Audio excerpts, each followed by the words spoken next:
I'd like to tell you about the strangest secret in the world. Some years ago, the late Nobel Prize-winning Dr. Albert Schweitzer was being interviewed in London, and a reporter asked him, "Doctor, what's wrong with men today?" And the great doctor was silent a moment, and then he said, "Men simply don't think." It's about this that I want to talk with you. We live today in a golden age. This is an era that man has looked forward to, dreamed of, and worked toward for thousands of years. But since it's here, we pretty well take it for granted. We in America are particularly fortunate to live in the richest land that ever existed on the face of the earth, a land of abundant opportunity for everyone. But do you know what happens? Well, let's take 100 men who start even at the age of 25. Do you have any idea what will happen to those men by the time they're 65?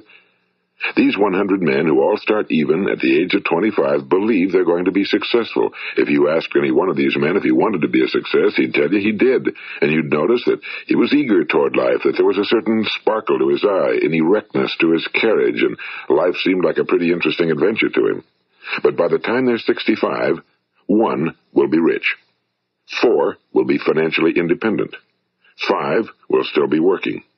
54 will be broke. Now think a moment. Out of the 100, only 5 make the grade. Now why do so many fail? What has happened to the sparkle that was there when they were 25? What's become of the dreams, the hopes, the plans? And why is there such a large disparity between what these men intended to do and what they actually accomplished? When we say about 5% achieve success, we have to define success. And here's the best definition I've ever been able to find. Success is the progressive realization of a worthy ideal. If a man is working toward a predetermined goal and knows where he's going, that man is a success.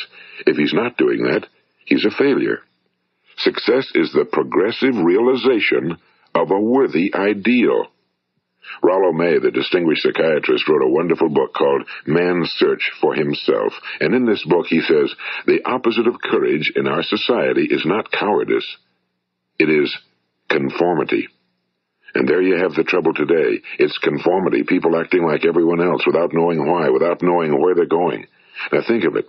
In America right now, there are over 18 million people 65 years of age and older.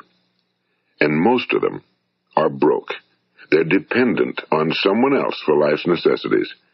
Now, we learn to read by the time we're 7. We learn to make a living by the time we're 25. Usually by that time, we're not only making a living, we're supporting a family. And yet by the time we're 65, we haven't learned how to become financially independent in the richest land that has ever been known.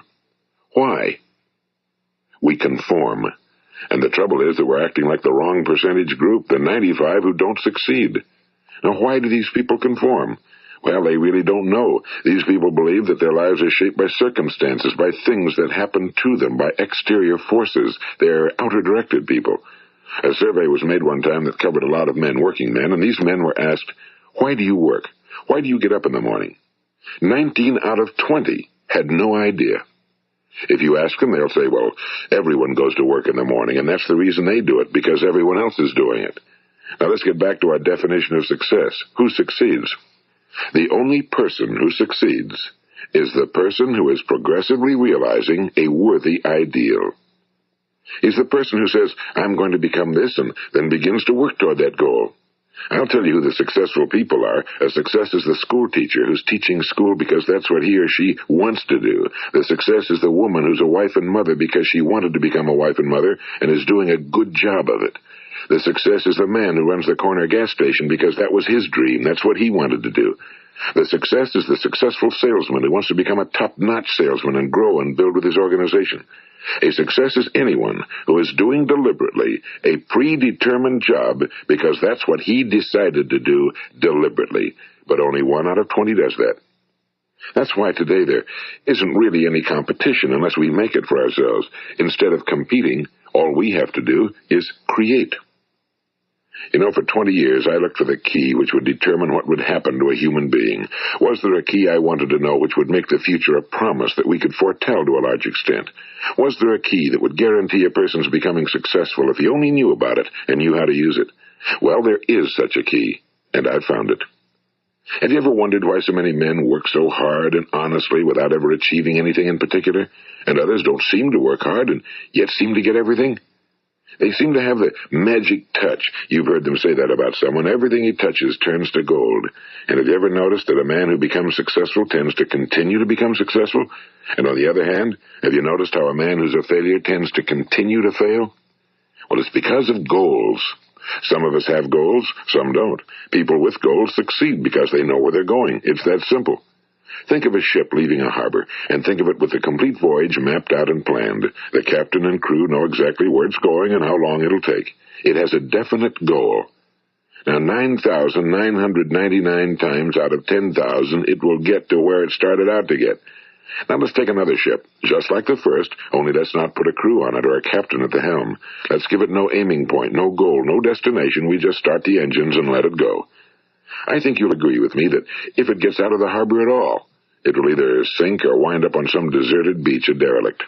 It can't go anyplace because it has no destination and no guidance, and it's the same with a human being. Take the salesman, for example. There's no other person in the world today with the future of a good salesman. Selling is the world's highest paid profession, if we're good at it and if we know where we're going. Every company needs top-notch salesmen, and they reward those men. The sky's the limit for them. But how many can you find? Someone once said the human race is fixed, not to prevent the strong from winning, but to prevent the weak from losing. The American economy today can be likened to a convoy in time of war. The entire economy is slowed down to protect its weakest link, just as the convoy had to go at the speed that would permit its slowest vessel to remain in formation. That's why it's so easy to make a living today. It takes no particular brains or talent to make a living and support a family today. So we have a plateau of so-called security, if that's what a person's looking for. But we do have to decide how high above this plateau we want to aim. Now let's get back to the strangest secret in the world, the story that I wanted to tell you today. Why do men with goals succeed in life and men without them fail? Well, let me tell you something which, if you really understand it, will alter your life immediately. If you understand completely what I'm going to tell you from this moment on, your life will never be the same again. You will suddenly find that good luck just seems to be attracted to you. The things you want just seem to fall in line, and from now on you won't have the problems, the worries, the gnawing lump of anxiety that perhaps you've experienced before. Doubt, fear, well, they'll be things of the past. Here's the key to success and the key to failure. We become what we think about. Now let me say that again. We become what we think about. Throughout all history, the great wise men and teachers, philosophers and prophets have disagreed with one another on many different things. It's only on this one point that they are in complete and unanimous agreement. Listen to what Marcus Aurelius, the great Roman emperor, said. A man's life is what his thoughts make of it. Disraeli said this. Everything comes if a man will only wait. I've brought myself by long meditation to the conviction that a human being with a settled purpose must accomplish it, and that nothing can resist a will that will stake even existence for its fulfillment. Ralph Waldo Emerson said this, a man is what he thinks about all day long. William James said, the greatest discovery of my generation is that human beings can alter their lives by altering their attitudes of mind. And he also said, we need only in cold blood act as if the thing in question were real, and it will become infallibly real by growing into such a connection with our life that it will become real. It will become so knit with habit and emotion that our interest in it will be those which characterize belief. And he also said, if you only care enough for a result, you will almost certainly attain it. If you wish to be rich, you will be rich. If you wish to be learned, you will be learned. If you wish to be good, you will be good. Only you must then really wish these things and wish them exclusively, and not wish at the same time 100 other incompatible things just as strongly. In the Bible, you read in Mark 9:23, if thou canst believe, all things are possible to him that believeth. My old friend Dr. Norman Vincent Peale put it this way, this is one of the greatest laws in the universe. Fervently do I wish I had discovered it as a very young man. It dawned upon me much later in life, and I found it to be one of the greatest, if not my greatest discovery outside of my relationship to God. The great law, briefly and simply stated, is that if you think in negative terms, you will get negative results. If you think in positive terms, you will achieve positive results. That is the simple fact, he went on to say, which is at the basis of an astonishing law of prosperity and success. In 3 words, believe and succeed. William Shakespeare put it this way: our doubts are traitors and make us lose the good we oft might win by fearing to attempt. George Bernard Shaw said, people are always blaming their circumstances for what they are. I don't believe in circumstances. The people who get on in this world are the people who get up and look for the circumstances they want, and if they can't find them, make them. Well, it's pretty apparent, isn't it? And every person who discovered this for a while believed that he was the first one to work it out. We become what we think about. Now, it stands to reason that a person who's thinking about a concrete and worthwhile goal is going to reach it, because that's what he's thinking about, and we become what we think about. Conversely, the man who has no goal, who doesn't know where he's going, and whose thoughts must therefore be thoughts of confusion and anxiety and fear and worry, becomes what he thinks about. His life becomes one of frustration and fear and anxiety and worry. And if he thinks about nothing, he becomes nothing. Now, how does it work? Why do we become what we think about? Well, I'll tell you how it works as far as we know. Now, to do this, I want to tell you about a situation that parallels the human mind. Suppose a farmer has some land, and it's good, fertile land. Now, the land gives the farmer a choice. He may plant in that land whatever he chooses. The land doesn't care. It's up to the farmer to make the decision. Now, remember, we're comparing the human mind with the land because the mind, like the land, doesn't care what you plant in it. It will return what you plant, but it doesn't care what you plant. Now let's say that the farmer has 2 seeds in his hand. One is a seed of corn, the other is nightshade, a deadly poison. He digs 2 little holes in the earth and he plants both seeds, one corn, the other nightshade. He covers up the holes, waters, and takes care of the land, and what will happen? Invariably the land will return what's planted. As it's written in the Bible, as ye sow, so shall ye reap. Now remember, the land doesn't care. It'll return poison in just as wonderful abundance as it will corn. So up come the 2 plants, one corn, one poison. Now, the human mind is far more fertile, far more incredible and mysterious than the land, but it works the same way. It doesn't care what we plant. Success, failure. A concrete, worthwhile goal, or confusion. Misunderstanding, fear, anxiety, and so on. But what we plant, it must return to us. You see, the human mind is the last great unexplored continent on Earth. It contains riches beyond our wildest dreams. It will return anything we want to plant. Now, you might say, well, if that's true, why don't people use their minds more? Well, I think they've figured out an answer to that one, too. Our mind comes as standard equipment at birth. It's free, and things that are given to us for nothing we place little value on. Things that we pay money for, we value. The paradox is that exactly the reverse is true. Everything that's really worthwhile in life came to us free. Our minds, our souls, our bodies, our hopes, our dreams, our ambitions, our intelligence, our love of family and children and friends and country, all these priceless possessions are free. But the things that cost us money are actually very cheap and can be replaced at any time. A good man can be completely wiped out and make another fortune. He can do that several times. Even if our home burns down, we can rebuild it. But the things we got for nothing, we can never replace.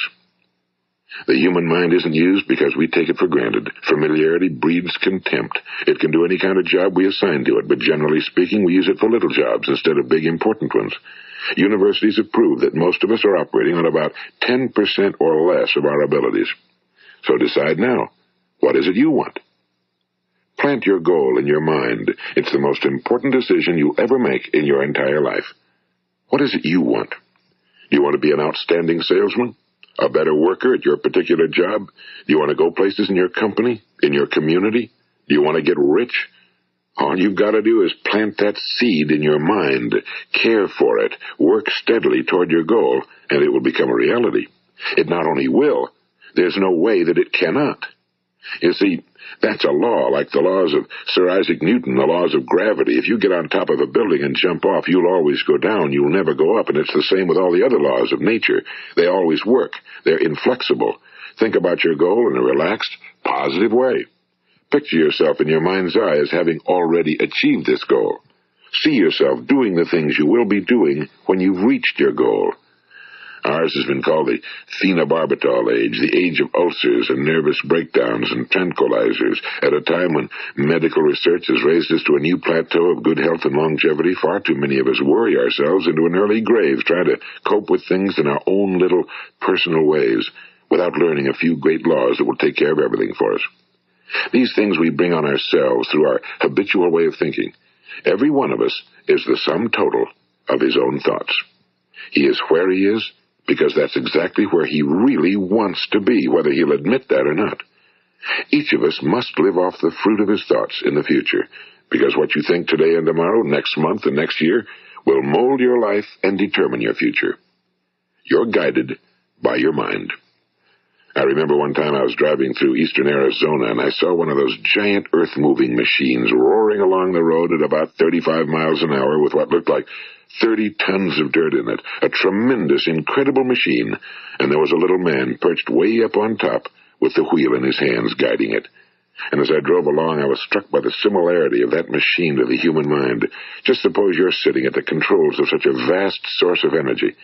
Are you going to sit back and fold your arms and let it run itself into a ditch? Or are you going to keep both hands firmly on the wheel and control and direct this power to a specific, worthwhile purpose?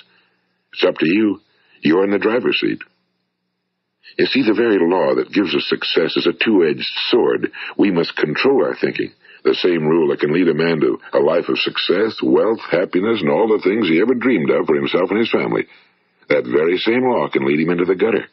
It's all in how he uses it, for good or for bad. This is the strangest secret in the world. Now, why do I say it's strange, and why do I call it a secret? Actually, it isn't a secret at all. It was first promulgated by some of the earliest wise men, and it appears again and again throughout the Bible, but very few people have learned it, understand it. That's why it's strange, and why, for some equally strange reason, it virtually remains a secret. I believe that you could go out and walk down the main street of your town and ask one man after another what the secret of success is, and you probably wouldn't run into one man in a month who could tell you. Now, this information is enormously valuable to us if we really understand it and apply it. It's valuable to us not only for our own lives, but the lives of those around us, our families, employees, associates, and friends. Life should be an exciting adventure. It should never be a bore. A man should live fully, be alive. He should be glad to get out of bed in the morning. He should be doing a job he likes to do because he does it well. One time I heard Grove Patterson, the great late editor-in-chief of the Toledo Daily Blade, make a speech, and as he concluded his speech, he said something I've never forgotten. He said, "My years in the newspaper business have convinced me of several things. Among them, that people are basically good, and that we came from someplace, and we're going someplace. So we should make our time here an exciting adventure. The architect of the universe didn't build a stairway leading nowhere." And the greatest teacher of all, the carpenter from the plains of Galilee, gave us the secret time and time again. As ye believe, so shall it be done unto you. I've explained the strangest secret in the world and how it works. Now, on this side, I want to explain how you can prove to yourself the enormous returns possible in your own life by putting this secret to a practical test. I want you to make a test that will last 30 days. It isn't going to be easy, but if you'll give it a good try, it will completely change your life for the better. Now, back in the 17th century, Sir Isaac Newton, the English mathematician and natural philosopher, gave us some natural laws of physics which apply as much to human beings as they do to the movement of bodies in the universe. And one of these laws is that for every action, there is an equal and opposite reaction. Simply stated, as it applies to you and me, it means we can achieve nothing without paying the price. The results of your 30-day experiment will be in direct proportion to the effort you put forth. To be a doctor, you must pay the price of long years of difficult study. To be successful in selling, and remember that each of us succeeds to the extent of his ability to sell. Selling our families on our ideas, selling education in schools, selling our children on the advantages of living the good and honest life, selling our associates and employees on the importance of being exceptional people. To, of course, the profession of selling itself. But to be successful in selling our way to the good life, we must be willing to pay the price. Now, what is that price? Well, it's many things.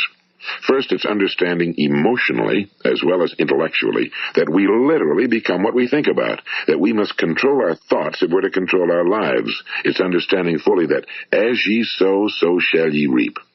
Second, it's cutting away all fetters from the mind and permitting it to soar as it was divinely designed to do. It's the realization that your limitations are self-imposed and that the opportunities for you today are enormous beyond belief.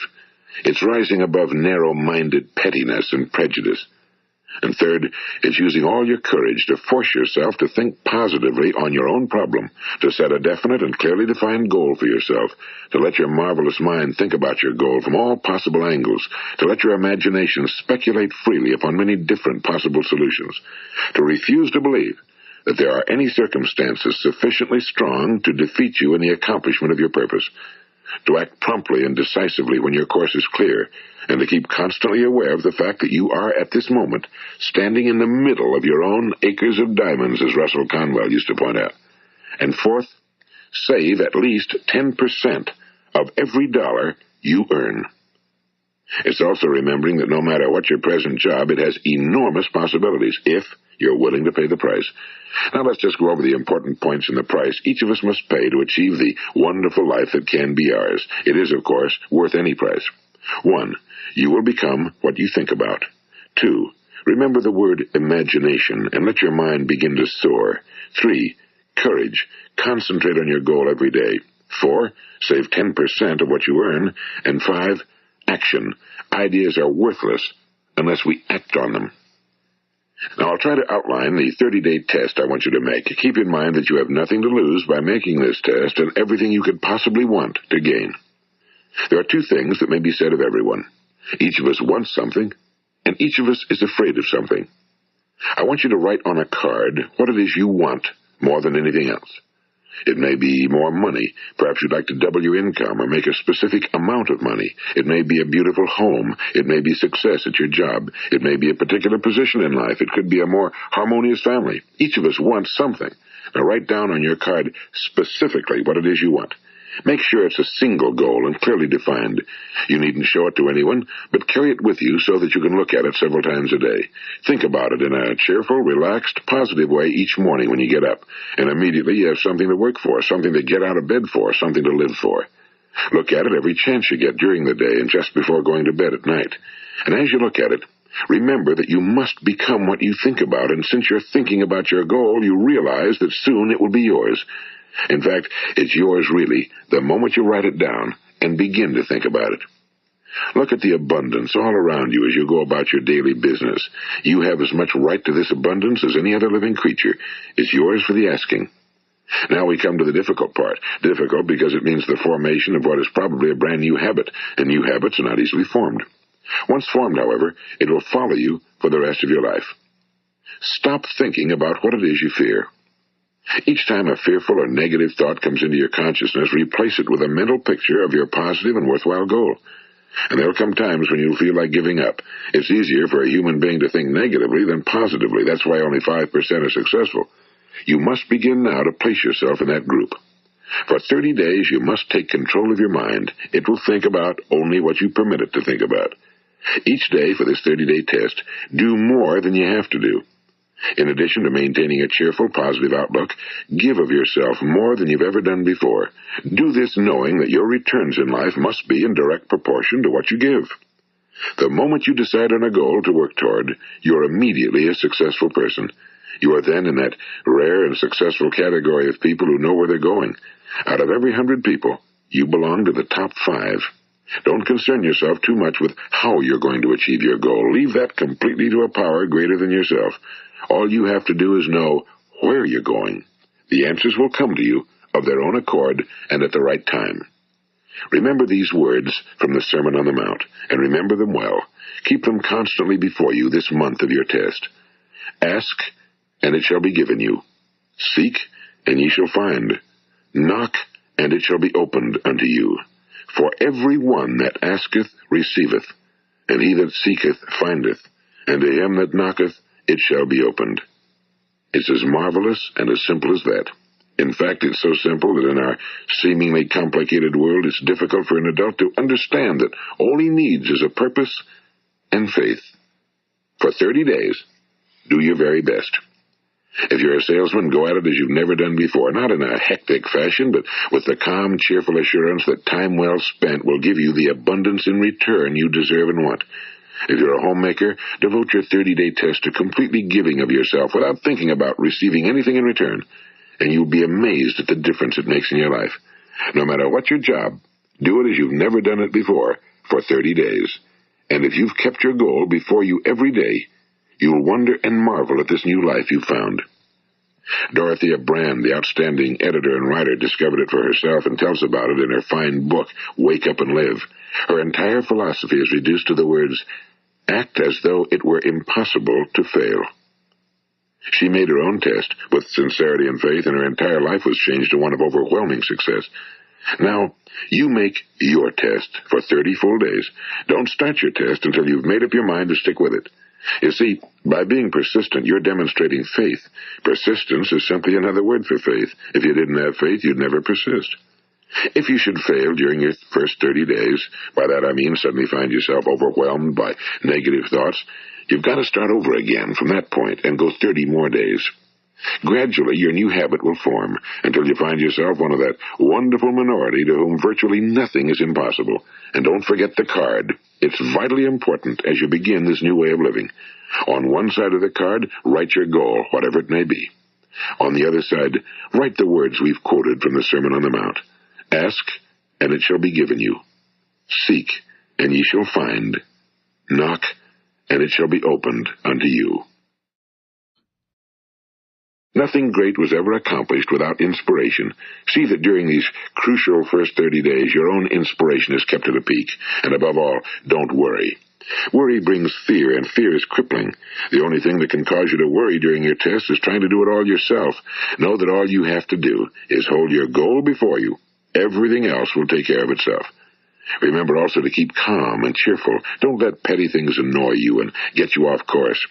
Now, since making this test is difficult, some will say, why should I bother? Well, look at the alternative. No one wants to be a failure. No one really wants to be a mediocre individual. No one wants a life constantly filled with worry and fear and frustration. Therefore, remember that you must reap that which you sow. If you sow negative thoughts, your life will be filled with negative things. If you sow positive thoughts, your life will be cheerful, successful, and positive. Now, gradually, you will have a tendency to forget what you've heard on this recording. Play it often. Keep reminding yourself of what you must do to form this new habit. Gather your whole family around at regular intervals and listen to what's been said here. You know, most men will tell you that they want to make money without understanding the law. The only people who make money work in a mint. The rest of us must earn money. This is what causes those who keep looking for something for nothing or a free ride to fail in life. The only way to earn money is by providing people with services or products which are needed and useful. We exchange our time and our product or service for the other man's money. Therefore, the law is that our financial return will be in direct proportion to our service. Now, success is not the result of making money. Making money is the result of success, and success is in direct proportion to our service. Most people have this law backwards. They believe that you're successful if you earn a lot of money. The truth is that you can only earn money after you're successful. It's like the story of the man who sat in front of the stove and said to it, "Give me heat, and then I'll add the wood." How many men and women do you know, or do you suppose there are today, who take the same attitude toward life? There are millions. We've got to put the fuel in before we can expect heat. Likewise, we've got to be of service first before we can expect money. Don't concern yourself with the money. Be of service, build, work, dream, create. Do this, and you'll find there's no limit to the prosperity and abundance that will come to you. Prosperity, is founded upon a law of mutual exchange. Any person who contributes to prosperity must prosper in turn himself. Sometimes the return will not come from those you serve, but it must come to you from someplace, because that's the law. For every action, there is an equal and opposite reaction. As you go daily through your 30-day test period, remember that your success will always be measured by the quality and quantity of service you render, and money is a yardstick for measuring this service. No man can get rich himself unless he enriches others. Now, there are no exceptions to a law. You can drive down any street in America and from your car estimate the service that's being rendered by the people living on that street. Had you ever thought of this yardstick before? It's interesting. Some, like ministers and priests and other devoted people, measure their returns in the realm of the spiritual, but again, their returns are equal to their service. Once this law is fully understood, any thinking person can tell his own fortune. If he wants more, he must be of more service to those from whom he receives his return. If he wants less, he has only to reduce his service. This is the price you must pay for what you want. If you believe you can enrich yourself by deluding others, you can end only by deluding yourself. It may take some time, but just as surely as you breathe, you'll get back what you put out. Don't ever make the mistake of thinking you can avert this. It's impossible. The prisons and the streets where the lonely walk are filled with people who tried to make new laws just for themselves. We may avoid the laws of man for a while, but there are greater laws that cannot be broken. An outstanding medical doctor recently pointed out 6 steps that will help you realize success. 1. Set yourself a definite goal. 2. Quit running yourself down. 3. Stop thinking of all the reasons why you cannot be successful and instead think of all the reasons why you can. 4. Trace your attitudes back through your childhood and try to discover where you first got the idea you couldn't be successful, if that's the way you've been thinking. 5. Change the image you have of yourself by writing out a description of the person you would like to be. And 6. Act the part of the successful person you have decided to become. The doctor who wrote those words is a noted West Coast psychiatrist, Dr. David Harold Fink. Do what the experts since the dawn of recorded history have told you you must do. Pay the price by becoming the person you want to become. It's not nearly as difficult as living unsuccessfully. Make your 30-day test, then repeat it again, and each time it will become more a part of you until you'll wonder how you could ever have lived any other way. Live this new way, and the floodgates of abundance will open and pour over you more riches than you may have dreamed existed. Money? Yes, lots of it. But what's more important, you'll have peace. You'll be in that wonderful minority who lead calm, cheerful, successful lives. Start today.